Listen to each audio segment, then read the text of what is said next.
This time of year, a good hoodie is absolutely essential, and the American Giant Classic Full Zip Hoodie is made to last a lifetime. With timeless style, heavyweight fleece, and durable details, you can depend on it for years to come. Snag the hoodie that will bring you comfort for life, the American Giant Classic Full Zip, and save 20% off your first order at american-giant.com when you use code CLASSIC24 at checkout. That's 20% off your first order at american-giant.com, code CLASSIC24.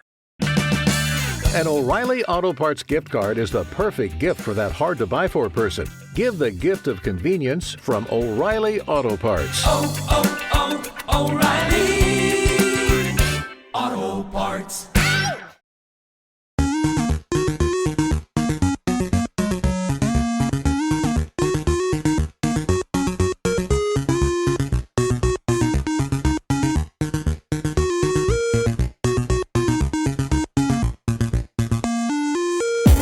Hey guys, welcome back to another episode of Free Terrible Gamers. I'm your host Colin here with Ashton. Hey guys. Alright, we got a whole new slate for this week, so we're going to go ahead and get into it. Xbox Avatar being shut down, and they are offering refunds. Yep, the Xbox Avatar editor, first introduced during the Xbox One era, will shut down on January 9th, 2025. Microsoft has announced, however, Xbox 360 avatars will still stick around. Microsoft announced the news via a support page stating players will no longer be able to use or access the Xbox Avatar editor come the beginning of next year. Those who made any purchases for their avatar in the last year since November 1st, 2023 will automatically be refunded for those purchases. Those who use their avatar for their Xbox Gamer Pick will continue to be able to do so, but will be unable to update it via the Xbox Avatar editor come January 9th. As for the reason behind the shutdown, Microsoft said it is due to low engagement and the company's shift in focus to delivering other player experiences. Let's see if I need to read this. It just goes on to say the Xbox 360 avatars will still be accessible, and they were first introduced in 2008 for the Xbox 360. But yeah, I haven't touched my Xbox Avatar since the 360, so I know maybe like 20 people have ever used it on the Xbox One. Yeah. I mean, I transferred mine over from Xbox 360 to Xbox One, so it's the same dude. It's just, obviously, I haven't messed with it since. I completely forgot it was a feature until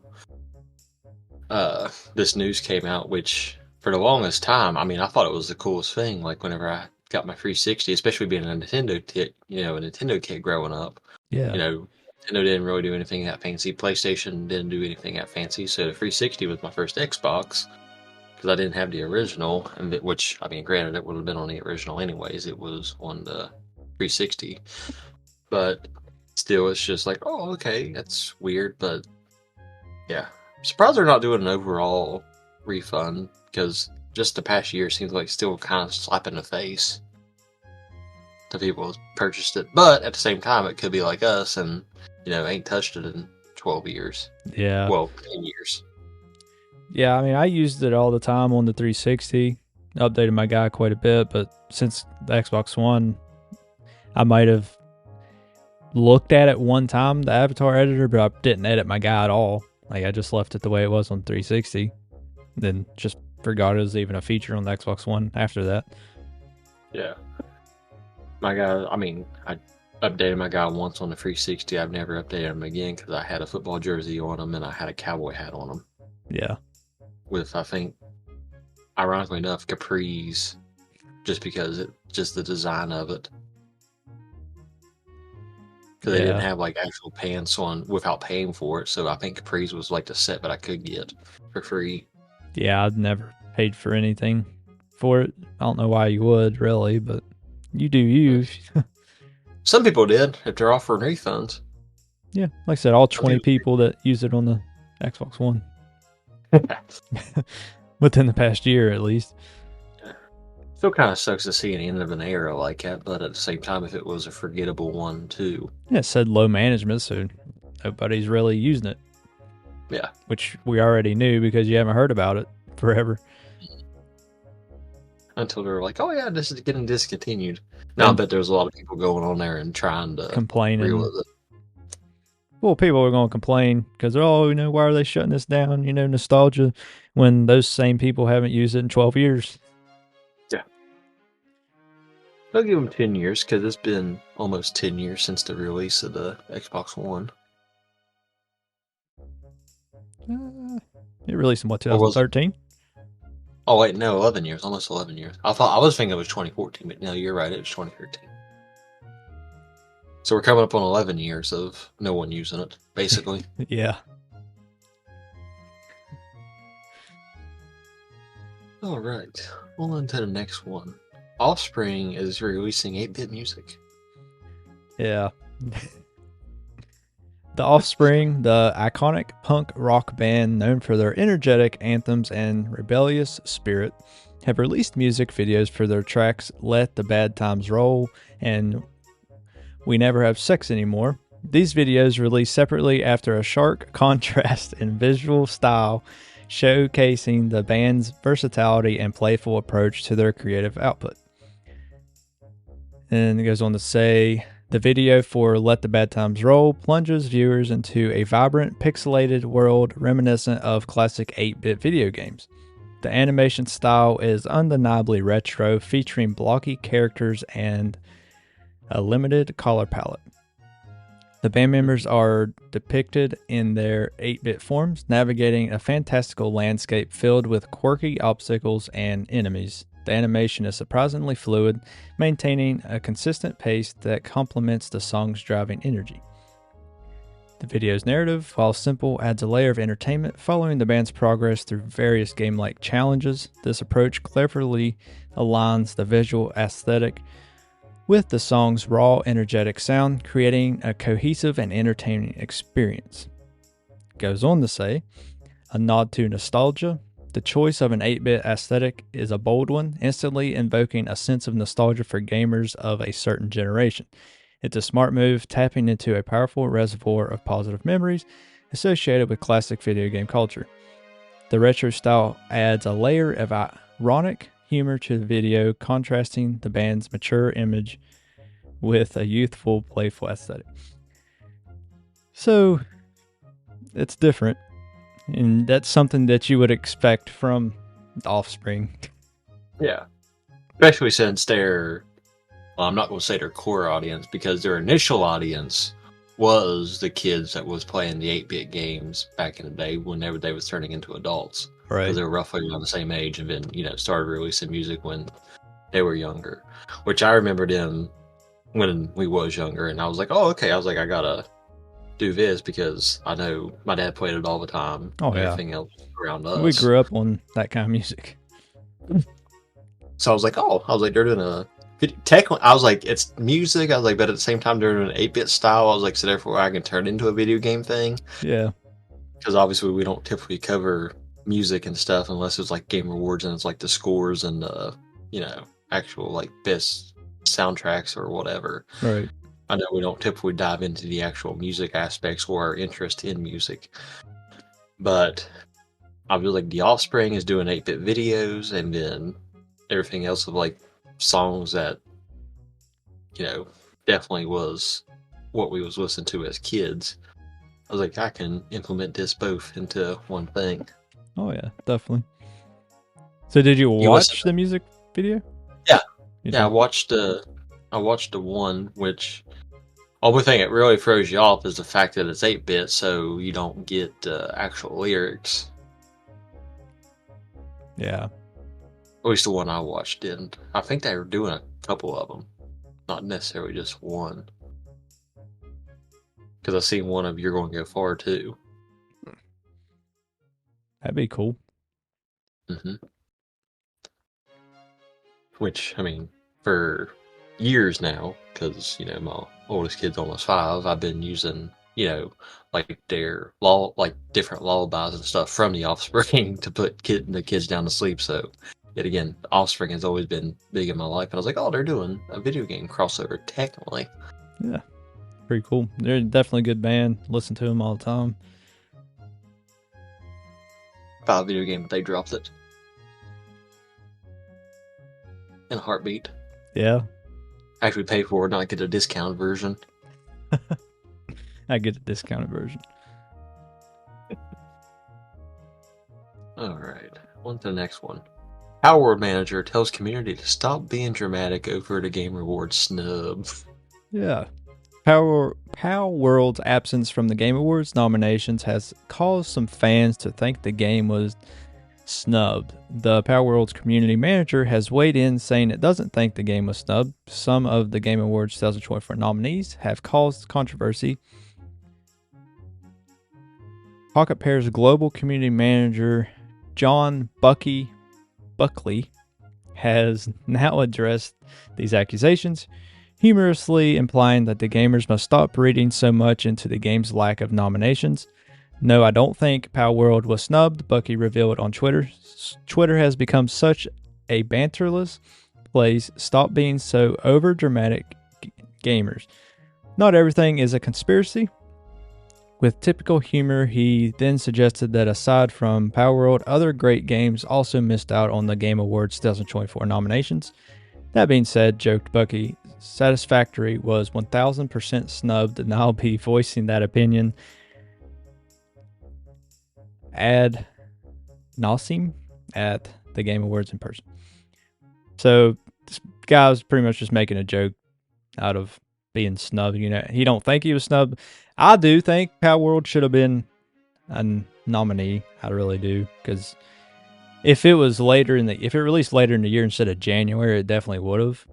But just it being the first, one of the first biggest game in the year, by the end of the year, it's obviously going to die down. So yeah, because obviously we covered at the beginning of the year, it broke records of downloads and everything else. Yeah. A game that broke so many records like that not being a nominee is kind of stupid, in my opinion. But so I think it's two things. I think it's how early in the year it got released, because obviously it was beginning of January, and the lawsuit. Yeah, maybe. I think there's two reasons, and those are two reasons that it potentially got snubbed. Which, granted, they're throwing in a mobile game, a card mobile game at that, and, a DLC as potential Game of the Year winners. I did see that card game, the sales have spiked since it was announced as a nominee. I thought about downloading and playing it, but I was like, no, I'm not going to give it the love it probably deserves. It's a card game. I don't... Now, if I was out there hunting or whatever and just sitting there nothing to do on my phone, then yeah, I'd probably hop on there and definitely download it in. But I'd rather play an emulator. I'd just play Game Boy games on my phone. I'm not that fancy. But yeah, he definitely made a good joke with it, but yeah, people are being dramatic about it, but at the same time, it is, like I said, definitely one factor opposed to. It's definitely how early release. It can always cause an issue if your game's going to last throughout the year or not. It still gets a lot of players. It still has a ton of players, and plus they announced that crossover. Mm-hmm. Plus now they're part of Sony to an extent. Yeah. They're collaborating with Sony, which I'm sure Pocket Pair in the future Sony will come in and help. I'm sure of it in some way, shape, or form. Yeah, they're both Japanese companies. Mm-hmm. And like I said, if it ever comes a day to where the lawsuit's over and 5-6 years down the road, and they're like, "Oh yeah, let's make a Palworld 2 or whatever." The company that would benefit more would be Nintendo, because it's they kind of do something similar on the Pokemon. Once you guys have heard of it, do something a little similar to Palworld, so they both could benefit if Nintendo wasn't so stuck up and suing them. Yeah, definitely not a fan of Nintendo's decision on that. No, I like Nintendo, and I take up for them a lot of times, but that's a stupid decision. And it's not even really going to even shut the game down. It's just going to change some things, maybe if they win the lawsuits. Palworld's not going anywhere. It's not going to shut it down. It just might change some things if Nintendo wins the lawsuit. And their biggest thing right now is that GTA mod from like 8 years ago. Yeah. That they're going through. And they're just like, why didn't you sue them? Like, yep. It's a big old... Because even though it was a modder, it's still Rockstar allowed it. Yep. Instead of disbanding it. But it's a bigger company. Yeah, Pocket Pair. I mean, they made a lot of money in this past year, but before Palworld, nobody ever heard of Pocket Pair. So... Still a little early to tell. I mean, that lawsuit and everything else, because I'm sure it'll drag on for years. I say at least in the next like year's quarter for it. At the earliest. Yeah. There's nothing like that's going to be quick. It's not like an FTC thing where it's a time sensitive thing.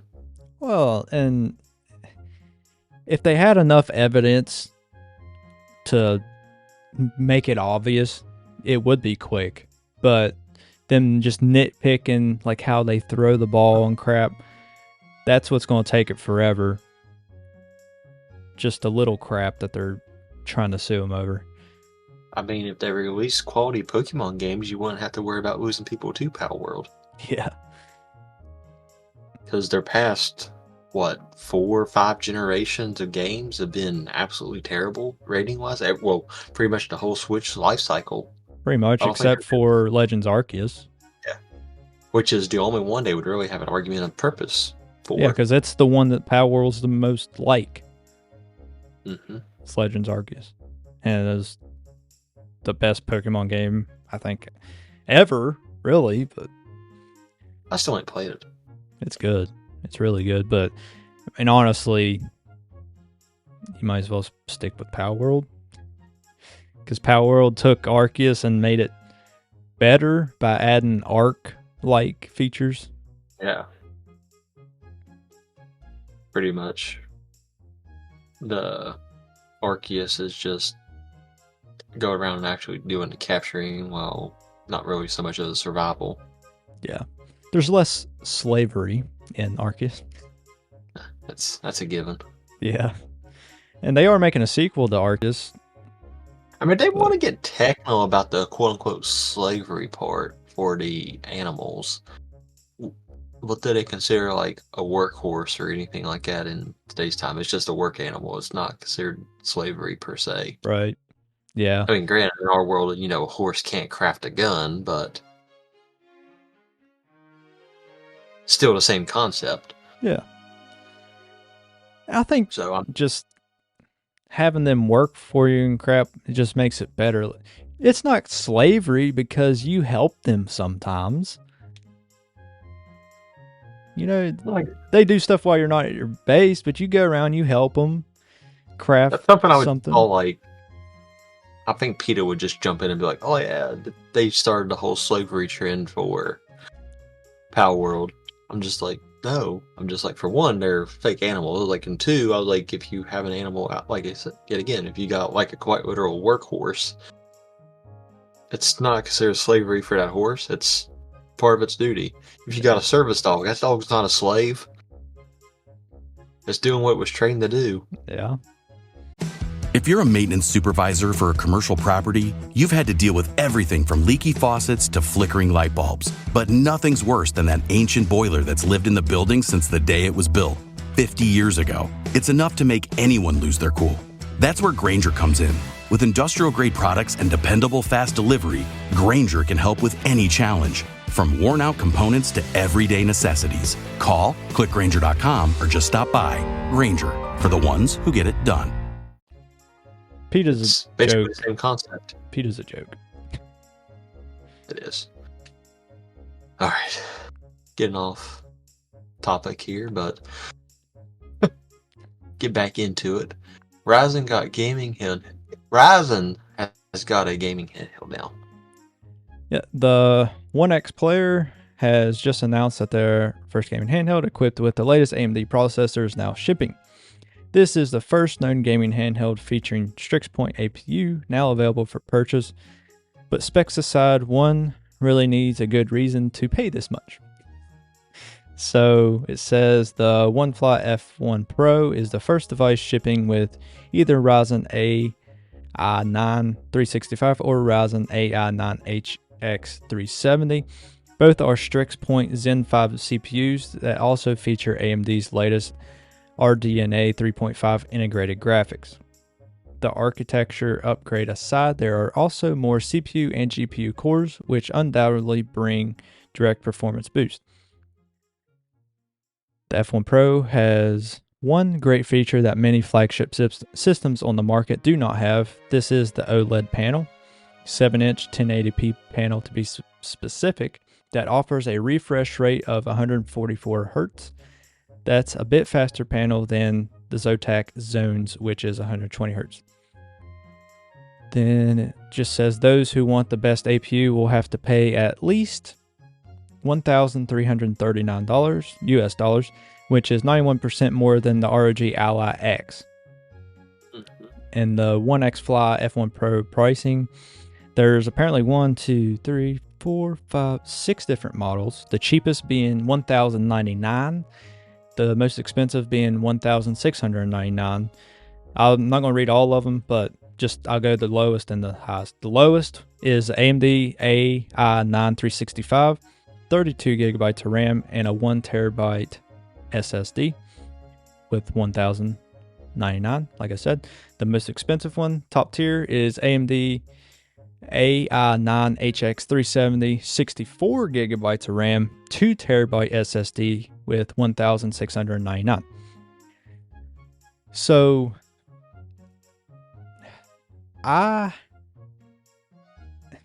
get the convenience of having a handheld PC. I have one, I have the ROG Ally. So, but to pay that much for one, I don't think you should just get a desktop PC at that point. You can get a cheaper gaming PC that'd be more powerful. Don't get me wrong, for a lower tier, the lowest to have 32 gigabytes of RAM, that's pretty good.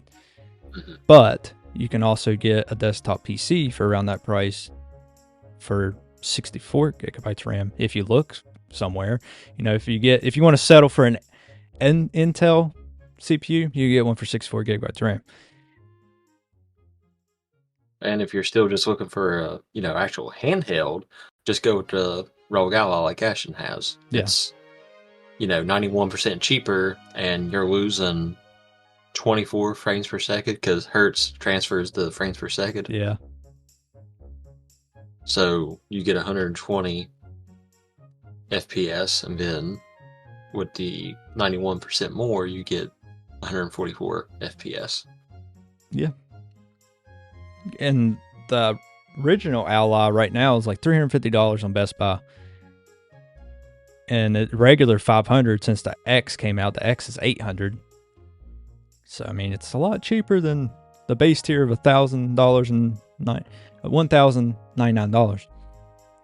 Yeah. So, sure. I don't think this is going to sell well. I mean, yeah, it's got a more powerful chip. It's got more RAM than the base Ally, but it's 91% more expensive. They're acting like that's what they specialize in. Yeah. And this chip, the next generation of the Z1, so it's probably going to be the Z2, is going to be in the next Ally. So it's going to be more powerful than this chip.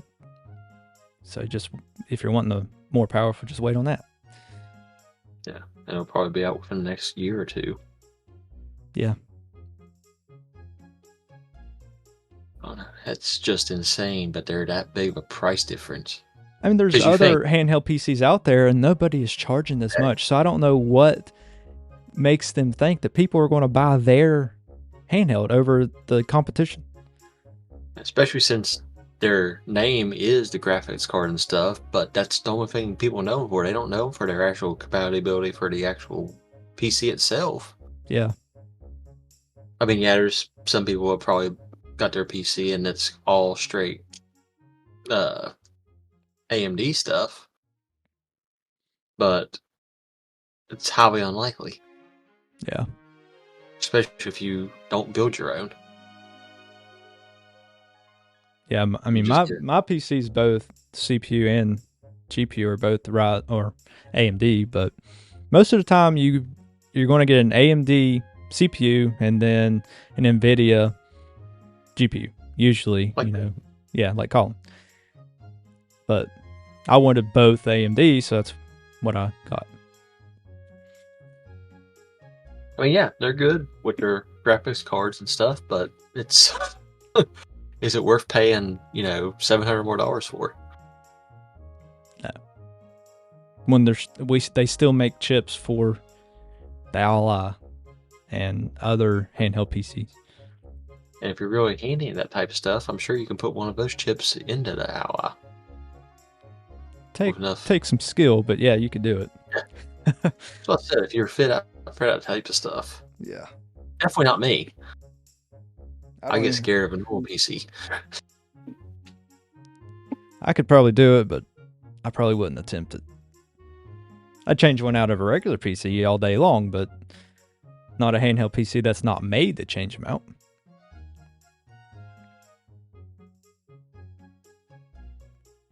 Time for one more.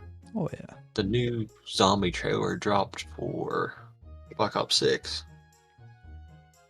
Yeah, Call of Duty Black Ops 6 didn't make fans wait for the first 2 zombie maps, which launched alongside the game at the end of October.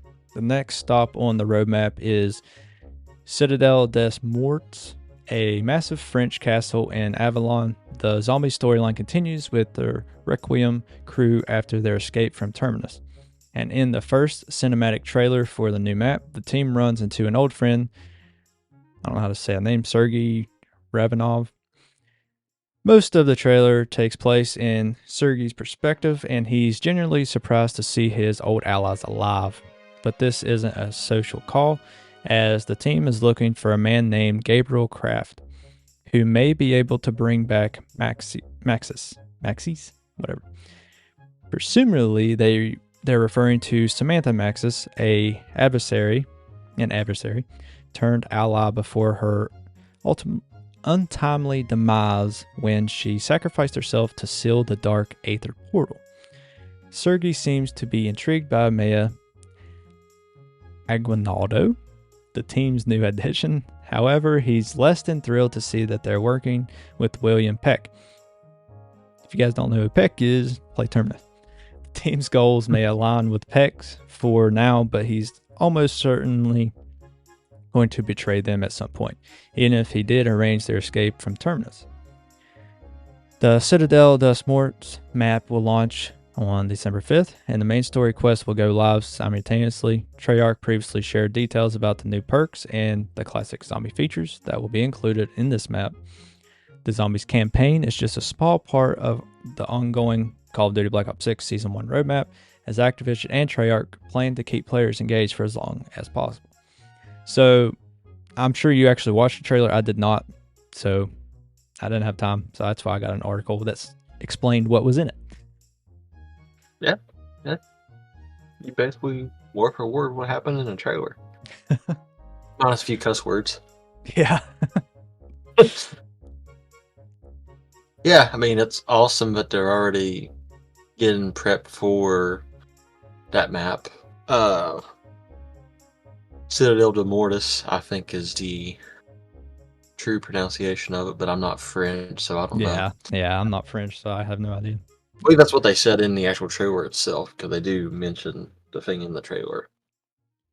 But, I mean, it looks cool. It's obviously, if you played the Easter egg and got the story from the Easter egg, then it makes sense going on to it. But if you're just watching the trailer just to watch it, like, yeah, you can make out what's happening, but it's a deeper thing if you've actually got on there and beat the Terminus Easter egg. Got to the final boss twice, died, so I haven't actually beat it, but I got carried. I was playing with, I think, free prestige 4s. Nice. Yeah, and I think they had 1,200 1,000 and like 900 kills, and I was down there with like 300. Nice.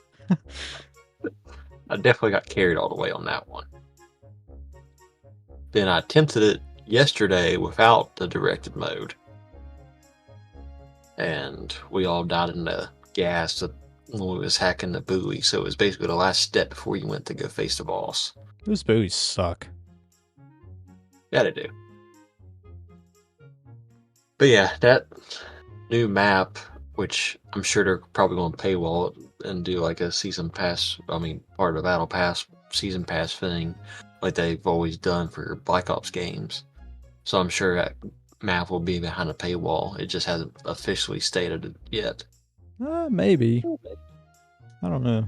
They might Which add if they're free. trying to keep the community engaged, they may make it free. I think they would, because it won't keep as many people engaged if it's behind the paywall. I'd probably get it. I mean, I have the battle pass, so I'd get it or whatever. But not most people wouldn't. Yeah, I wouldn't. My days of buying their extra stuff is over. I ain't done it since, I think, Ghost, in all actuality. I think the only other DLC I had was Black Ops 2. Yeah, I done Black Ops 2 and I done Ghost, and then I ain't done it since. So hopefully they're like, oh yeah, since we're going to keep engagement, we'll just make this map for free, and then try to do Easter egg on it. Which I'm sure they'll probably do the same thing. They'll probably drop it, not do like a directed mode for a little bit, and then once it's been out for a hot minute, drop the directed mode for that map as well. Yeah. The way I seen it, though, technically they get the game free, so I was like, I can buy the battle pass. The way you view it. Yeah, that's the way I view it. Technically Yeah, got a Game $70 game for free, so I can buy the battle pass. Yeah. I guess, even though you're paying 15-ish a month for I'm the not. Game Pass. Oh yeah, because you got the whatever discount. It's actually regular 20 now, but I ain't paying that. I get it cheaper. About half price. Over half price. Yeah. But I believe that is all the time we have for today, guys. Thank you for watching or listening. You can follow our socials on TikTok, Instagram, Facebook, Twitter, Discord. You got merch on Redbubble on TeePublic. I think that's it. Yep, think so. All right. Later, guys. Catch you guys next week.